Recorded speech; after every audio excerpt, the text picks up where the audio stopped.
natürlich auch unsere internationalen Freunde und es ist ganz fantastisch, dass ihr hier seid. So, happy to have you all here this evening for the event, and we're especially happy for all of you coming all the long ways, especially our international guests. It's great to have you here.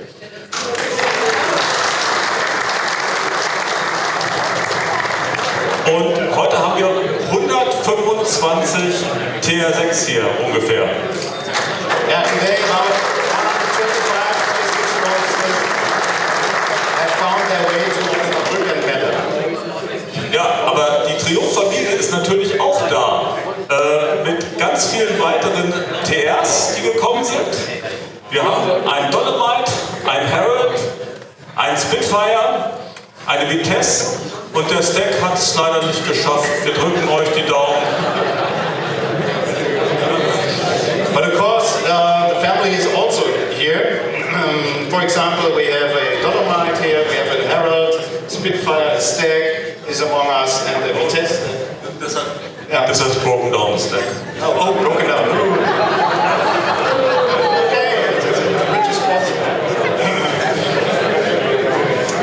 Ja, und insgesamt rund 50 weitere Triumphs und natürlich auch andere Klassiker, die hier dabei sind. So in total there's about 50 other historic cars which have joined us here today. Ja, und schaut mal um euch herum. Insgesamt haben sich heute hier rund 314 Triumphfreunde aus 9 verschiedenen Ländern versammelt, um zusammen zu feiern. Yes? So look around you. This is about 340 Triumph friends coming from about 9 different countries for celebration here tonight. This is great. Und das ist das schönste Geschenk.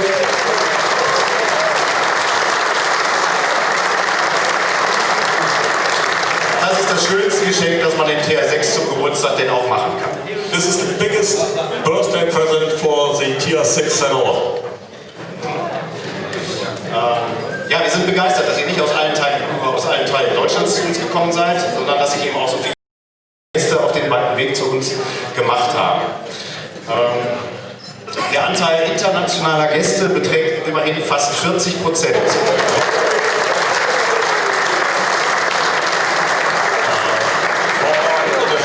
Ja, wir wollen jetzt mal das Orga-Team jetzt mit auf die Bühne bitten. I'd like to introduce to you the whole organization team.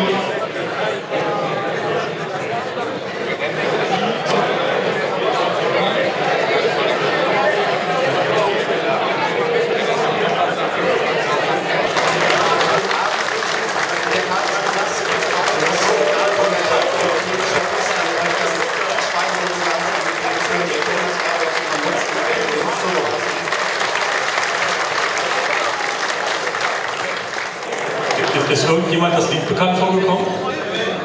So die alten Recken? Somebody noticed the song about the sweet TR? Yeah? So, this is a CD. It's quite rare by now. Das ist die CD, sie ist inzwischen recht selten geworden. Die ist vor rund 20 Jahren verteilt worden in alle Clubmagazine. So, this CD has been distributed within all European club magazines. It's produced by a Swedish guy called Oggy, who was a great TR fan. It doesn't only have the song, it has the engine sounds and photos on it. Also da ist nicht nur der Song drauf, sondern auch der Engine Sound und mehrere Fotos vom TR. Die junge Dame da hinten singt das und ihr müsst mal die älteren Clubmitglieder fragen in eurem Verein, ob die das Ding noch finden. You have to ask the older members of your club if one can reproduce it, because the lyrics, they are amazing. You have to carefully listen to the lyrics, I don't say more. Wenn ihr die noch irgendwo besorgen könnt, die CD, ältere Clubmitglieder werden sie eventuell noch haben, die Texte sind echt scharf. Die muss man sich mal in Ruhe auf der Zunge zergehen lassen. Okay, so. Ja, ich würde sagen, wir haben vorhin schon fallen gelassen, es sind noch nicht alle Ehrengäste hier zur Sprache gekommen. Ne? Wir haben für euch heute auch jemanden ganz Besonderen mitgebracht. Ja? As I said, as we discussed in the first presentation, there would be others to come to be presented today and to be with us even on stage, and I would like to introduce to you Mr. Derek Graham. He's the TR6 archivar of the UK Register, and already now, my warmest thanks for all your support, supporting us. You delivered so many pictures and graphics and stuff like that, all historic information about the cars, it's fantastic. Der Derek hat uns unheimlich gut versorgt mit wirklich ganz vielen historischen Informationen zum TR6, zur Entwicklung. Er hat ganz viel auch mitgewirkt an Fachbüchern und hat sich also enorm mit dieser Historie beschäftigt und ist in der TR6 Archivar im englischen Register. Im englischen Register hat jedes Auto seinen eigenen Archivar. Ja, und er ist eben der für den TR6 und deswegen begrüßen wir den Derek heute ganz herzlich hier bei uns. Ja, big applause for Derek. Wir haben die Dose mit den Kinderfotos vom TR6 gefunden. So we found the child pictures of the TR6. And since this is a birthday party, we want to have a look at the child pictures with you. Ja, wir haben also hier so eine schöne alte Zigarrenbox mitgebracht sozusagen. Das ist zwar eine moderne Version, aber wir haben eben die Kinderbilder von diesem Auto mitgebracht und die wollen wir uns euch heute gerne vorführen. Und deswegen freuen wir uns ganz besonders, dass natürlich der Derek hier dabei ist, weil der zu vielen Fotos mehr sagen kann als wir. Also der Karl und ich, wir sind auch erst seit 6 Jahren eigentlich mit den TRs unterwegs und wir haben jetzt so viel gelernt in der Zeit schon. Genau, und würden euch dann einfach mal anfangen, diese sehr interessanten Bilder vorzustellen. Fangen wir mal mit dem ersten an. Ich glaube, man sieht noch nicht ganz viel, aber diejenigen, die hier sitzen, die wissen schon, worum es geht. Ja?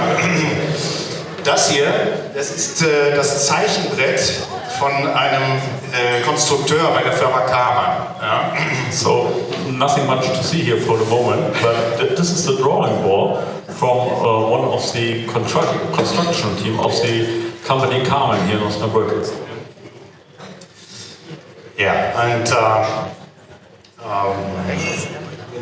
then the drawing became obviously the shape, and it was transformed into what looks like a little bit like a car,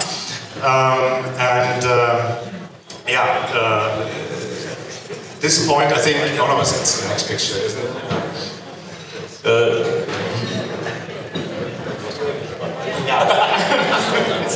We get mixed up between German and English, nobody knows what he talks. Ja.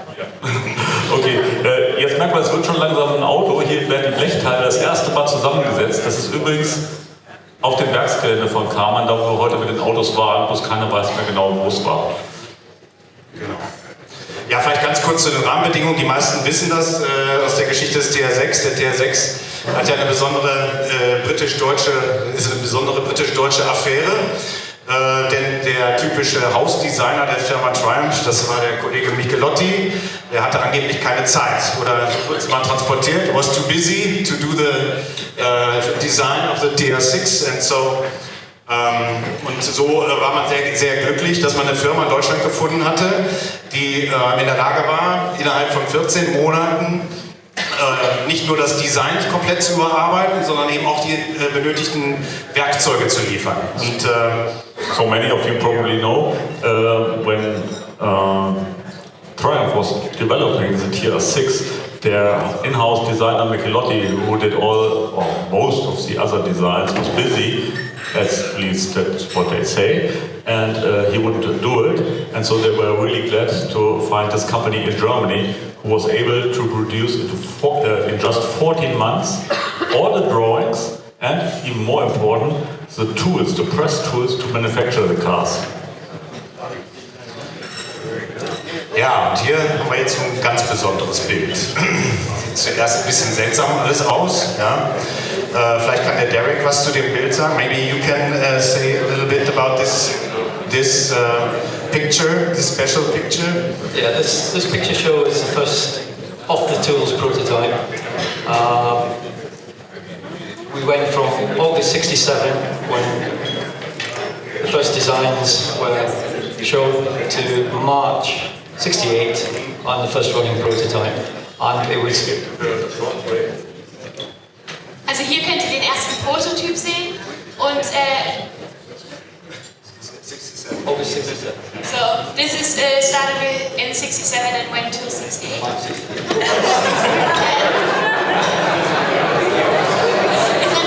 Sorry.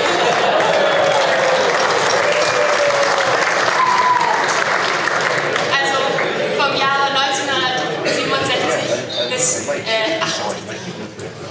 The design was signed off by end of August 67. So from the first viewing, from Willie's drawing board to the first mock-up in less than a month. Fantastic. Unbelievable. Also weniger als ein Monat zwischen den Zeichnungen und dem ersten Prototyp. Unglaublich. Ja, aber was hier jetzt so ganz besonders speziell ist, hier auf diesem Bild, das ist der Herr rechts, und zwar der linke der beiden Herren, ne? Ist korrekt. So, which is really special at this photo is the two guys standing at the side.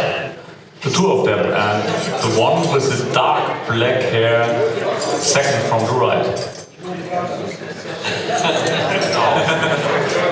Und zu dem Herrn haben wir euch ein kleines Video mitgebracht, das wollen wir uns jetzt gemeinsam mit euch anschauen.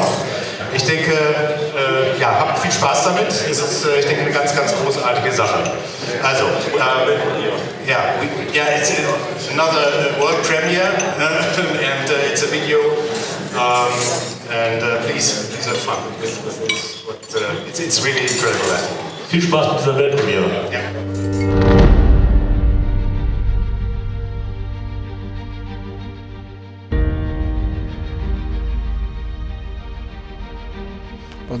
Mein Vorteil war immer der, ich hatte ein unglaublich gutes Vorstellungsvermögen.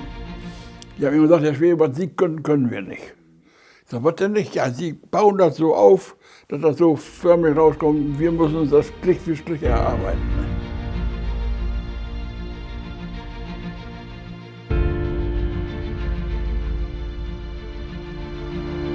Ja, die Konstruktion, die haben wir ja für den TR6 so gemacht. Ne?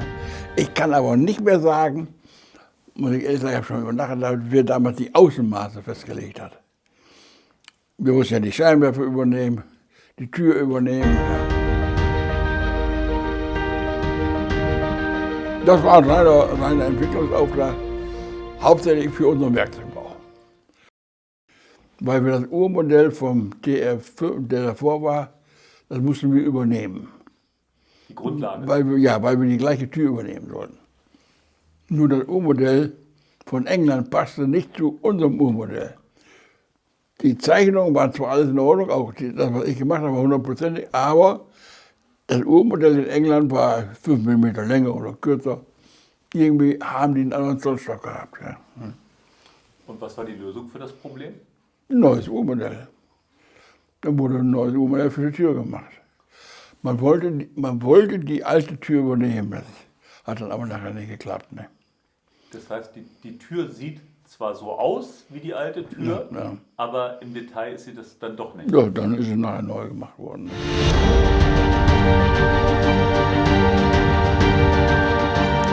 Aber es gab einen Entwurf, ja doch von Italien. Das war so ein Entwurf, da war so eine Spitze so, der war aber perspektivisch und dann war vorne so eine Spitze. Und da fand ich so tothässlich. Ne? Und der kam aus Italien, das weiß ich noch genau. Aber Sie hatten komplette Freiheit. Ja, ich hatte mit denen nichts zu tun. Ne? Aber das hatten sie noch parallel, ne? Haben sie aber auch nicht genommen. Ne?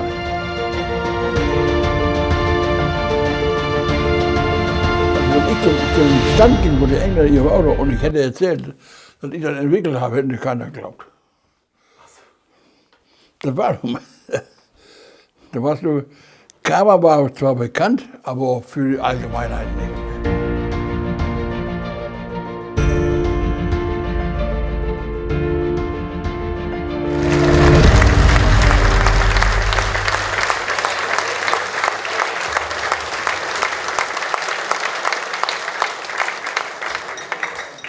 Das war die Weltpremiere. This was the world premiere. Never shown before. This video was all produced by Mr. Roland Wedekind, who is our video master here today also. Ja, wundert mich nicht, dass er für uns noch das Video Master ist.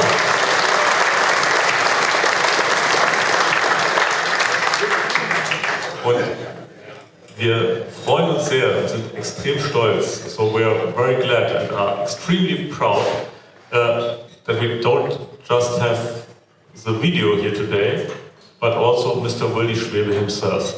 So we're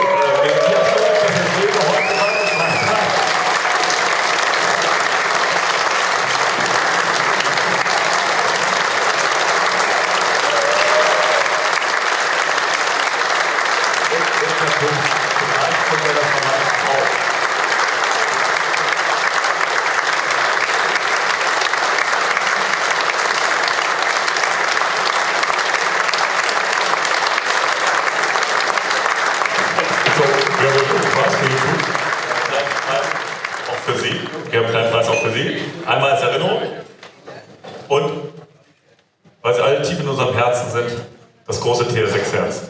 Herr Schwebe, ganz herzlichen Dank. Ja.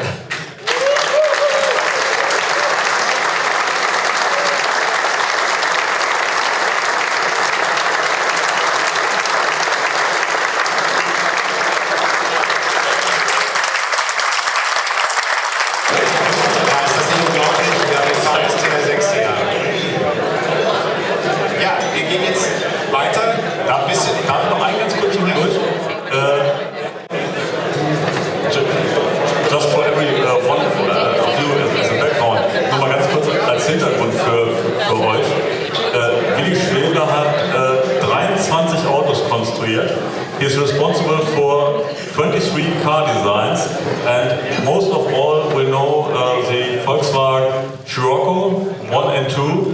He is the father of those cars too. Ist der Vater auch von Scirocco 1 und von Scirocco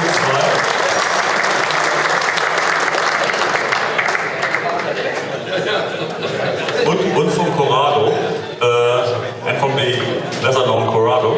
And of one feature we have all on our cars, auch von einem anderen Feature, was wir alle an unserem Auto haben. Most of you are familiar with classic cars. Ihr kennt euch alle mit Oldtimern aus und wisst, dass Oldtimer Regenrinnen haben. So, classic cars have still welded paths for the rain collector on the side. And your modern cars don't have it anymore. Die modernen Autos haben es nicht mehr. Die haben die Regenrinne oben auf dem Dach als Schiene. Das hat Herr Schwebe auch entwickelt. Mit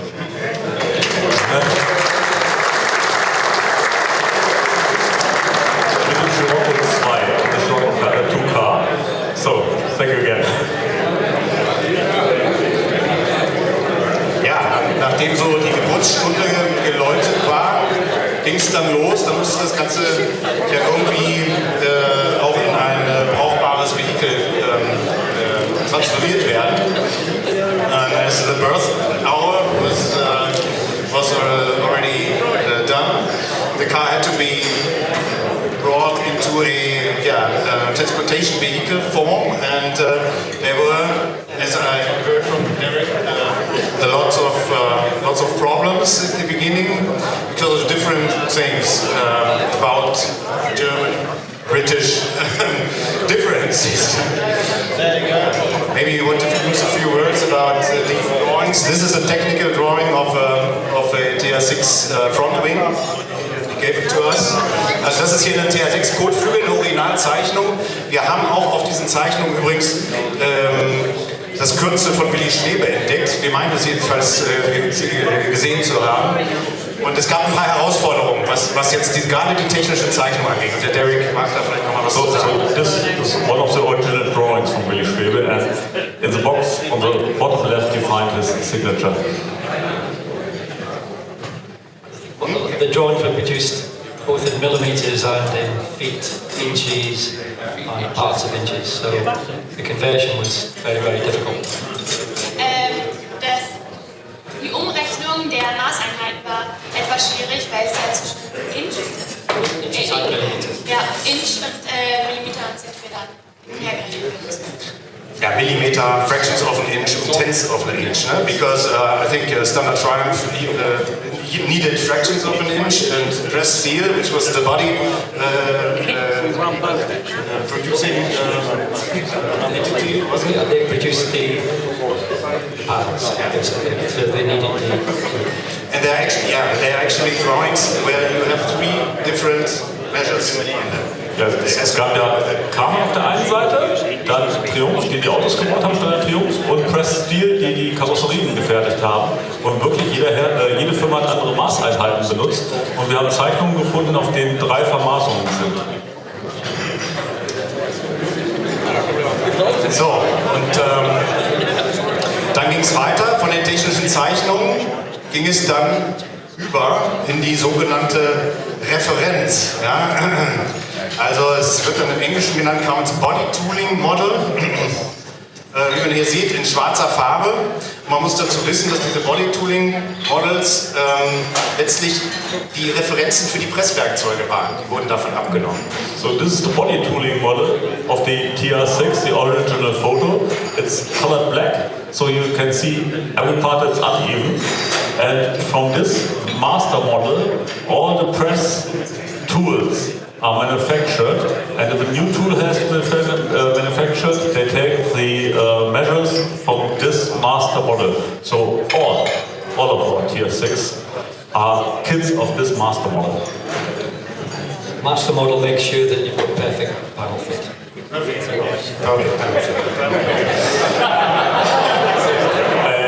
Er sagte gerade, das Mastermodell soll sicherstellen, dass alle Spaltmaße 100%ig eingehalten werden.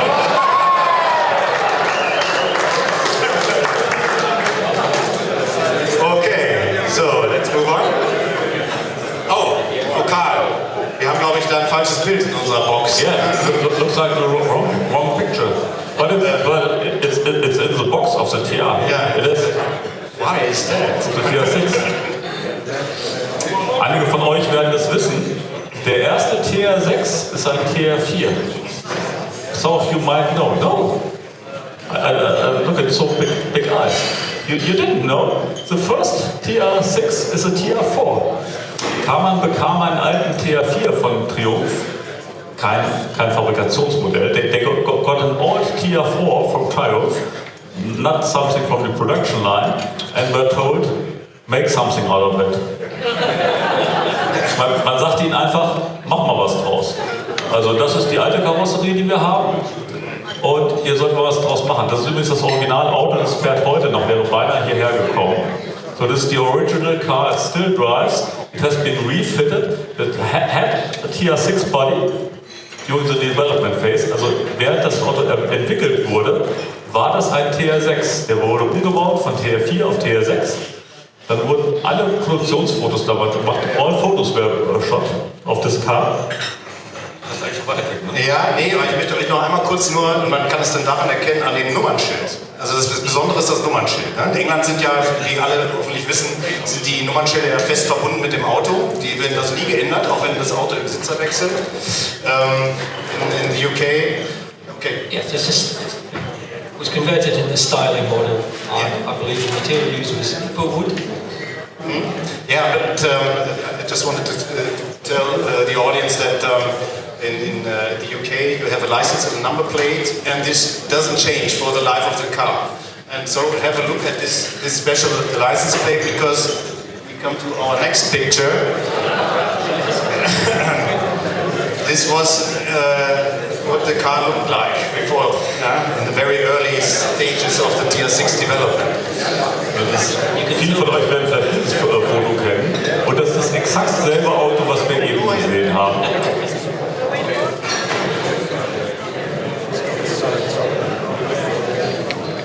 Und alles, was man heute noch daran erkennen kann, sind 2 Schnitte über den Scheinwerfern, die angebracht worden sind. So there are 2 cutaways over the headlamps. That is all what remained of this beautiful body, and it's now a TR4 again. There is still evidence where the wings, the front eyebrows were cut off. Ja. To suit the style. Also mit diesem Fahrzeug wurde jedenfalls sehr viel an Design-Ideen herumgespielt, aber nicht mehr an der Karosserieform, wie man sieht. Das ist schon genau der 6er, wie wir ihn alle kennen. Aber man sieht jetzt zum Beispiel auch diese, also in dem Auto ist probiert worden, wie der Kühlergrill, wie man diese Logos da vernünftig anbringt, die wildesten Ideen. Und ja, letztlich kam es dann tatsächlich zum ersten First Running Prototype, I think. This is Commission Number X776, built on the 28th of March 1968. Also der X776, ist das auch? Es ist der erste fahrfähige TR6, mit dem dann auch tatsächlich Fahrtests vorgenommen wurden.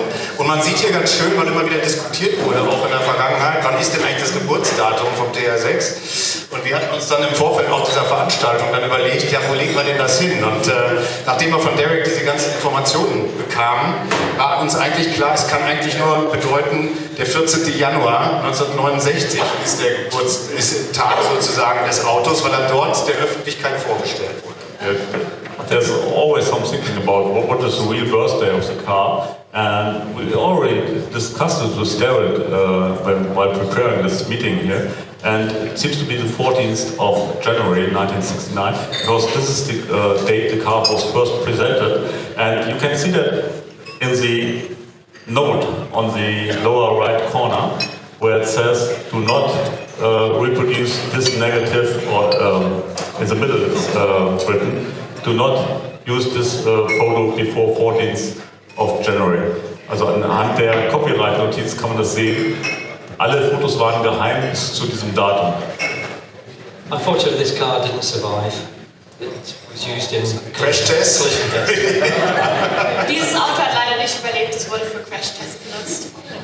Okay, aber es wurde offensichtlich auch ordentlich benutzt und so sah es vorher aus. Ja. Als der Wagen dann unterwegs war, zu High-Speed-Tests in Frankreich, da sah das Auto noch ein wenig anders aus. The car appeared a little bit different earlier. If you notice, there are some special features on this car. Obviously, the headlamps are not serious versions. And they thought about putting badges on the rear wings at that moment. And if you have a very close look at the picture, you will see it's a TR5 steering wheel. Ja, man kann ein paar schöne Details daran sehen. Offensichtlich sind die Rücklichter noch nicht original und das ist nicht gemacht, wie das heute gemacht wird, um das Auto zu tarnen. Die waren einfach noch nicht fertig. Und der nächste Punkt ist, man kann, wenn man ein gutes Auge hat, kann man zwei Löcher hinter dem Kotflügel sehen. Da sollte ein Schriftzug SIX als Plakette eingeklebt werden. Das ist dann nicht gemacht worden. Es sollte TR6 drauf stehen. Ja. Und wer genau guckt, kann auch noch das TR5 Lenkrad sehen. The badge on the rear wing, instead of the transfers, was like the TR5, it said TR6 in words.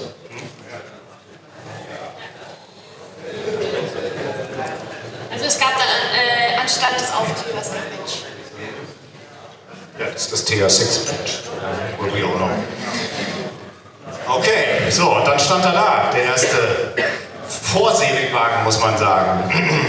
Der ist insofern recht interessant. Das ist der Wagen mit der Kommissionsnummer CP25001. Damit ist das Ganze losgegangen, ein Einspritzmodell.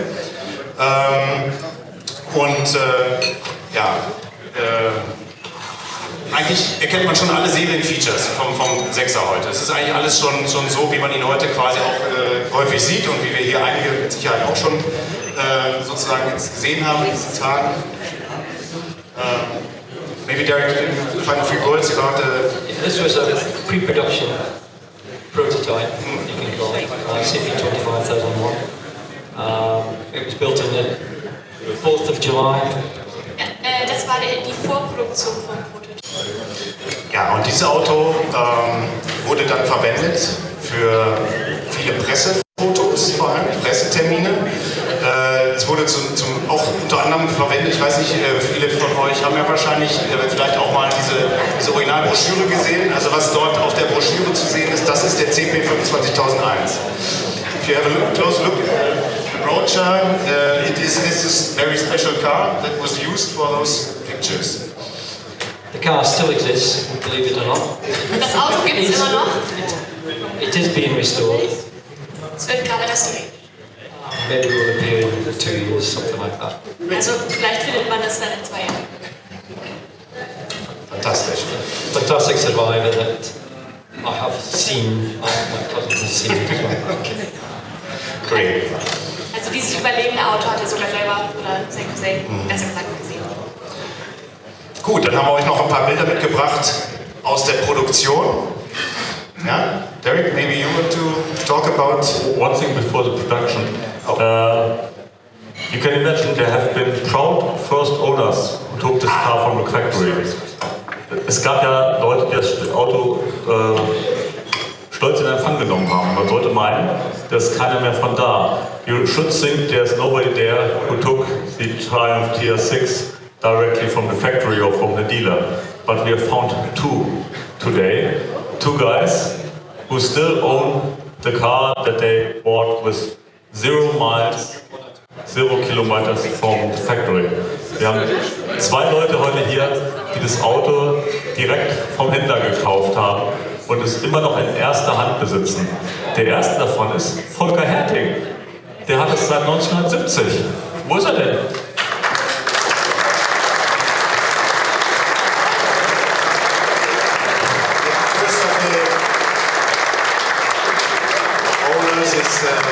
Volker Herting is a member of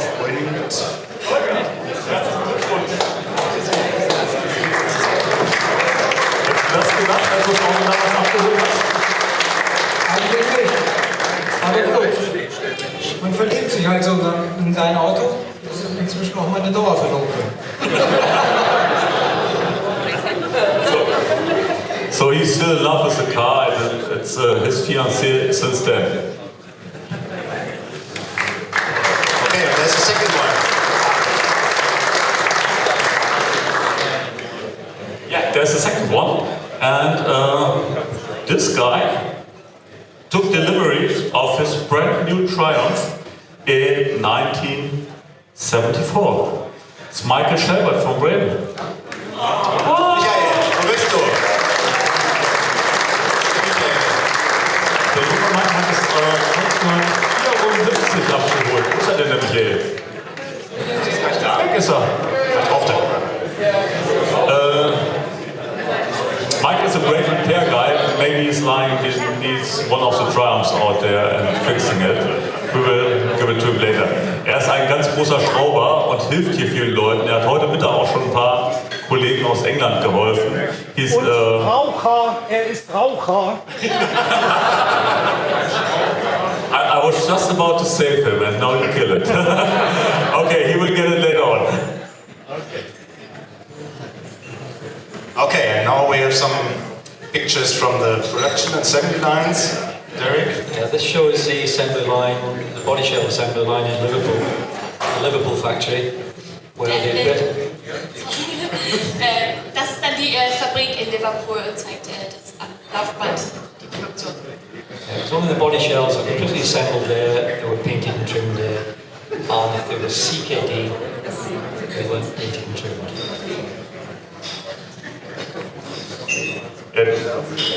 Hier sind die Karosserien, werden gestrichen und die letzten Feinkorrekturen werden gemacht. Ich glaube, da haben wir gleich noch ein Foto. Nein, das haben wir. Doch, Moment, das ist ja das Foto mit den Feinkorrekturen. Da könnt ihr das nämlich wunderbar sehen. Die braunen Flecken oder die grauen Flecken da an der Seite. There are some grey spots where they have just corrected the body. And the guy on the left side, he is putting some tin in the uneven parts of the car. Da auf der linken Seite werden gerade die Lücken wieder verzinnt, um alles glatt zu kriegen. Obviously that process made the cars perfect before we left Liverpool. So, jetzt kommen wir zu einer heftig diskutierten, kontrovers diskutierten Thematik. Ich weiß nicht, ich habe nicht gezählt draußen, wie viele Autos ein schwarzes Heck haben. Ja? Aber hier sieht man ganz wunderbar nochmal im Detail, was sie doch für einen Aufwand getrieben haben, um dieses Heck schwarz zu kriegen. Ja? Also es musste in der Produktionslinie extra lackiert werden. Und es gab immer wieder ja diese Diskussion, also das Heck vom 6er ist original schwarz. So, to put an end on the discussion if the rear panel of the TR6 has to be black or not, this is the factory where they put great effort into painting black, so it should be black. Okay. Next one. The next one shows the final assembly line in Canley in Coventry. This is where the body shells were united to chassis. Das ist dann der letzte Punkt am Lieferband, wo dann die Karosserie mit dem restlichen Teil zusammengefügt wird in Canley.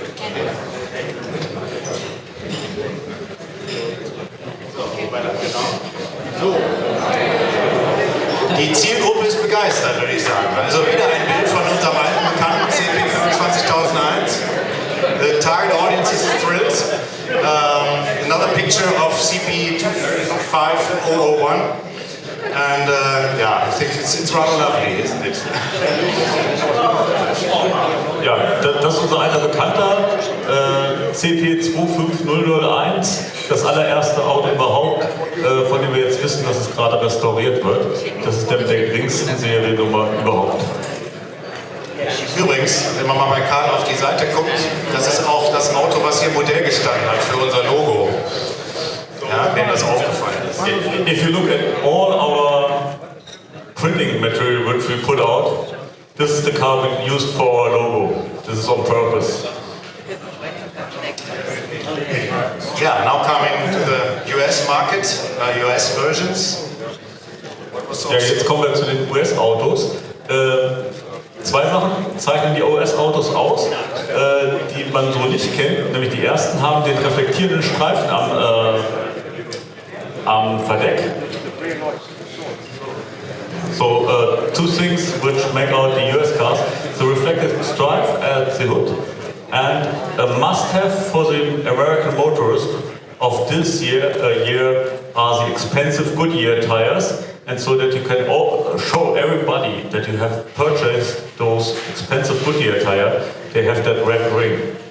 Also das Must-have für den Amerikaner damals waren die teuren Goodyear-Reifen. Aber damit man das auch sehen kann, dass man jetzt die teuren Goodyear-Reifen bekommen hat, haben die diesen roten Ring bekommen, damit auch der Nachbar gleich sieht, was man sich da ans Auto geschraubt hat. Das war Serienausstattung bei dem Auto. Und in diesem Moment einmal ganz kurz eine Sache, die man sich mal ins Gedächtnis rufen muss. At this point, something you have to think about. It was the American soldiers who came back after the Second World War, and they brought these funny little cars from England, which they enjoyed, the little Roadsters. And this is why we have them here today. Die amerikanischen Soldaten, die nach dem Zweiten Weltkrieg nach Hause gekommen sind, hatten diese komischen Roadster in England kennengelernt und fanden die so lustig. Und wollten mehr davon haben. Und das ist der Grund, warum wir heute den TR6 haben, weil die Amerikaner so viele von den Autos gekauft haben, haben Firmen wie MG und Triumph angefangen, diese Autos zu produzieren. So only because those Americans got crazy about the little roadsters from Britain, the companies like MG and Triumph began producing them en masse, and about 90% of the production went to the US. So we owe it to the guys from the US that we have those cars today. Also da 90% der Autos nach Amerika gegangen wären, die wären nicht gebaut worden, wenn die Amerikaner nicht so viele gekauft hätten. Also ganz herzlichen Dank an die Freunde aus USA. Thanks guys from the US for buying those cars.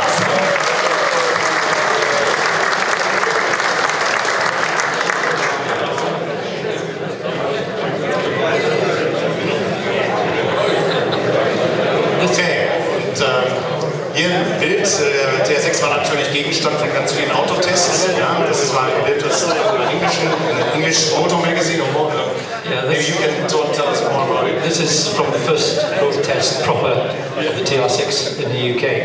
Motor magazine. Das Bild ist dann aus dem Motormagazin aus England und das ist der erste Straßentest. It was registered PDU 515G and it still exists today and will be in Stratford in August. Es wird dann im August in Stratford dieses Jahr im August in Stratford ausgestellt. Die deutsche Motorpresse hatte übrigens auch viel darüber zu sagen, das wollen wir jetzt hier nicht aufhören. German Motor Press had all much to say about this car, but one note vom Automotorsport, ein Zitat von Automotorsport: Die Kupplung des TR6 fühlt sich an, als wenn man einen Betonklotz mit dem linken Fuß nach vorne schieben müsste. The clutch of the TR6 feels like moving a concrete block with your left foot. Strangely enough, the last sentences of those editor were just praise for the car, who was so fun to drive, and no matter what all the hassles are in driving it, he enjoyed it. Also, obwohl er das geschrieben hat, er hat noch so ein paar andere Sachen in dieser Richtung geschrieben. Der letzte Absatz besteht nur aus Lobpreisungen über dieses Auto, was so viel Spaß macht und eigentlich wäre es vollkommen egal. Ja, dann kommen wir schon so langsam. Darf ich mal einfach? Michael Schäbert ist inzwischen da und hat den TR6 1974 vom Händler geholt.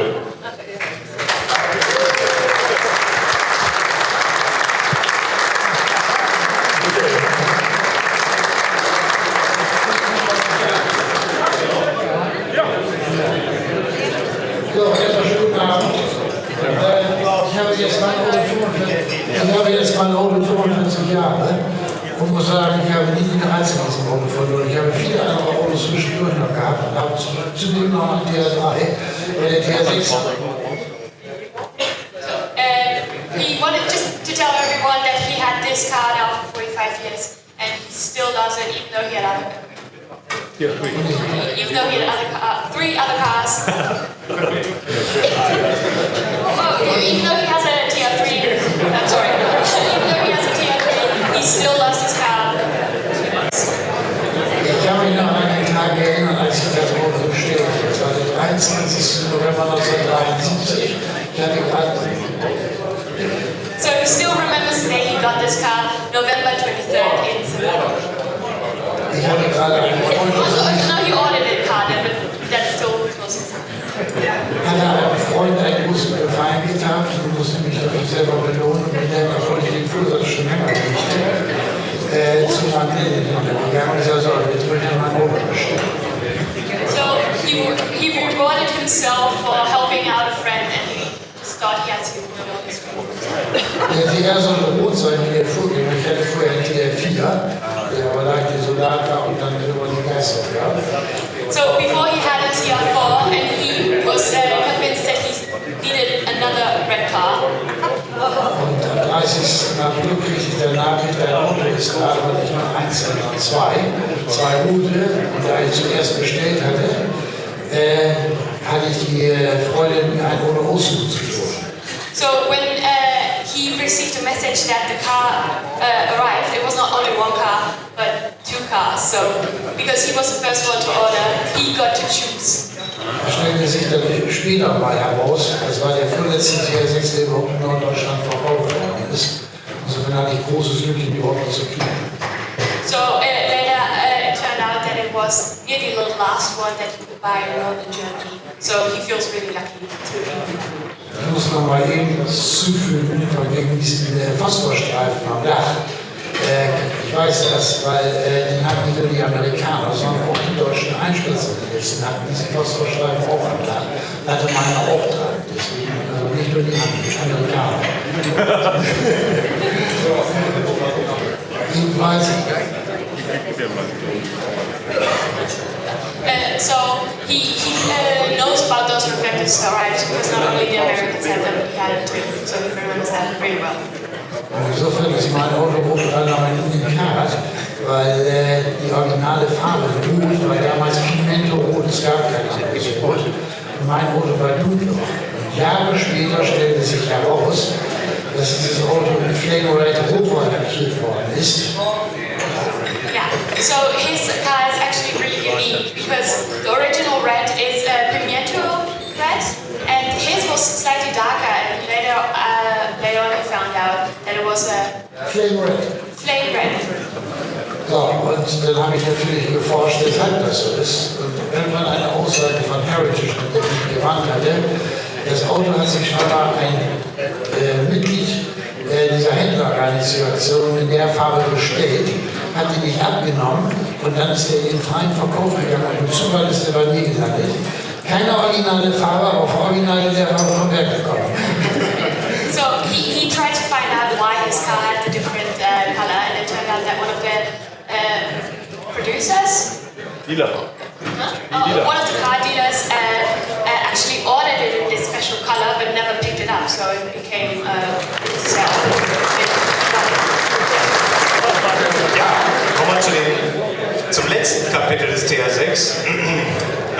Wir sind auch gleich durch. Ja, Derek, was sehen wir hier? What do we see here? We see here the very last TR6 coming off the production line. Maybe posed photo, but it's the very last one, now owned by Bob Julius or his son in the US with 800 miles on the clock. So, das ist dann das letzte Auto, was dann aus der Produktion rausgegangen ist. Produziert. Ja, und das hatte so ein paar spezielle Features, gerade dieses besondere letzte Modell. Man muss dazu sagen, die letzten 6 TR6 hatten so ein Emblem auf dem Handschuhfach vorne. Und das ist natürlich bei diesem hier ganz besonders, ja, weil es ist eben the last TR6 to be produced. So the last 6 TR6 that were produced had a very special feature. They had all those plaques on the glove compartment, and all those plaques called it, this is one of the last TR6 ever built. And this is the special of the special plates, because this doesn't say it's one of the last, it says it is the last.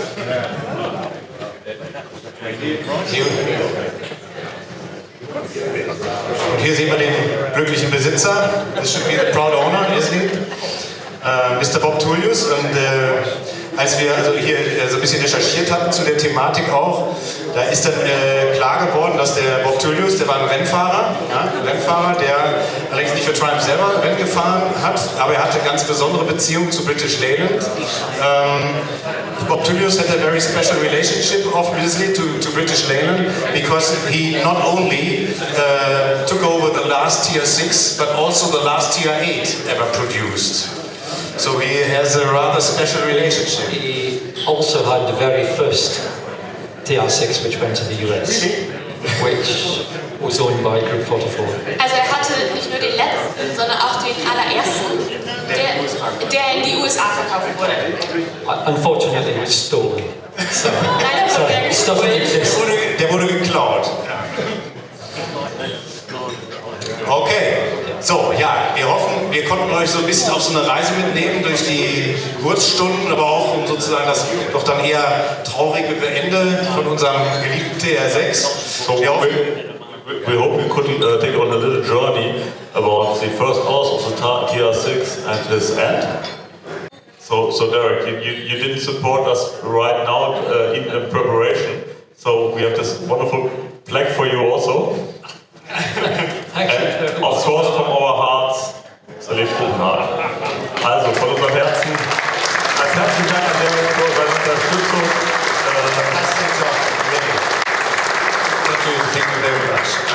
Thank you for having us here. Really, it's been a fantastic weekend so far.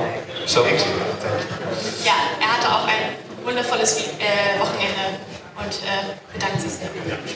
Ja.